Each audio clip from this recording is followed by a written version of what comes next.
Hi Year 2, hope everyone's doing well. It's been so lovely for us teachers to be able to give you guys a call and speak to many of you on the phone over the past 2 weeks. It's so nice to hear that a lot of you are doing really well. One thing I wanted to mention before I explain this week's home learning is we want you to keep a lookout for this week's virtual celebration assembly because lots of you will be getting some shout outs in there for the work that you've been emailing us. Just a reminder to anyone who hasn't yet emailed their work over, we'd love to see it. Our year group email address is y2@harrisonprimaryschool.co.uk. Now, I am going to be explaining all of this week's home learning to you. So I've got the drive up here on my laptop and I'm going to spin you around so hopefully I can show this to you at the same time. Now, our learning this week focuses on our science topic, which is living, dead, or never alive. So I'm going to spin you around here. Hopefully you'll be able to see it. We've got all of our science learning in the science folder as normal, our reading in the reading folder, maths will be there as usual. Now in the science folder, you will see a PowerPoint here, a chart to fill in, which you could fill in on that if you have a printer and you're printing things out, but you could also just do it in a notebook, that's absolutely fine. And then we also have a sorting activity for you here. What we'd like you to do in science is watch the BBC Bite Size video that we've linked in the explanation text. It's linked just here to a BBC Bite Size video, which will help to explain the difference between living things, things that have died, and then things that have never been alive. And then we'd like you to find around the house, go on a little hunt, and see if you can fill in that chart with 5 living things in your house, 5 things that have died, and then 5 things that were never ever alive. Now, you might want to do that in your house, but if your family goes on a daily walk outside, maybe you want to search for those things on your walk. Both of those are absolutely fine. Then we want you to use that learning in your English. We've added onto the drive a few templates with pictures of different plants or animals. You could choose one of them. You don't have to. You could choose your favorite plant or your favorite animal to write about. And we want you to write a few sentences explaining or proving how you know that animal or plant is alive based on what you saw in the video and what you read on the PowerPoint. Now, hopefully in your writing, you'll be able to include some conjunctions like because, if, so, however. If you want to challenge your writing, that would be fantastic to see. Please send those to our email so we can have a read of some of your sentences that you write.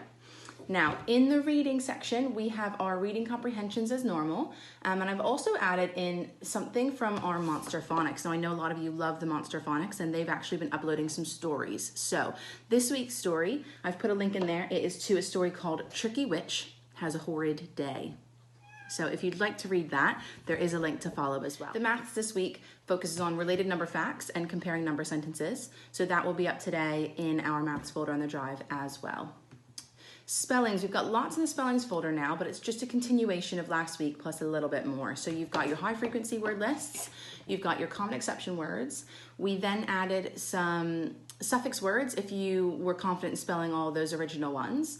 And we've added a little challenge in this week, and it is a word hunt. So you could do this as a game. You could challenge someone else in your household.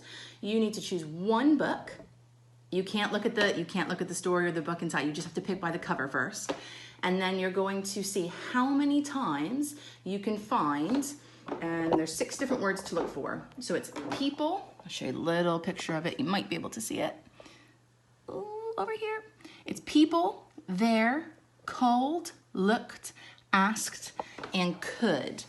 And what I want you to do is I want you to create a tally chart like we've learned about in maths to document how many times you find each of those words, and then you can compare it with someone else in your household and see who found more of what word, if there were any overall champions, or if maybe there was a draw. Maybe you found some more words, someone else found other ones more than you. So have a go at that. It could be a bit of fun in your house. Mrs. Sparshot has also uploaded a YouTube video of a music lesson. So if you'd like to have a go at some music, please feel free to have a look at that. And of course, Mr. Cole is doing his weekly physical challenge. So it would be good to see some of your challenges at home to see if you're challenging mom or dad or your sister or brother. Please send those pictures in. I know some people have sent us videos in as well. Anything. We love seeing all the things you're getting up to at home. I hope you all are doing well. Like I said, it was so lovely to speak to some of you on the phone and hear your voices and know how well you're doing at home. We miss you. We hope you're staying safe, and we hope to see you soon. Bye. Everyone, the game we're going to play today is called First to 20. You can play this as First to 50, First to 100, First to 200. Yeah, it's up to you. You need a die and something to write with and something to write on. We have whiteboards. You could use paper. It's completely up to you. So what will happen is we'll take turns rolling and we'll see what our starting number is first, and then we'll be trying to add up to 20. Would you like to go first, Miss Bates? Thank you very much. Okay. Let's see what we've got. Ooh, a 5. A good roll to begin with. So Miss Bates' starting number is a 5. She's just going to write that down. I can see she's getting a number line ready to do her adding. Let's see what my starting number is. A 1. Great. We've still got plenty of time, Miss Crick. Okay, now it's Miss Bates' turn. I've got another 5. So you're going to do 5, add 5. Oh, and I know that's a number bond. It is a number bond. I know that 5 add 5 makes 10. Okay, my go. I've started at 1, and now I'm going to see what I can add to 1 to get me closer to 20. Ooh, a 5. Okay, I'm going to do 1, add 5, which I know equals 6. Okay. Okay, here we go. 16. I need 4 more. Just 4. No.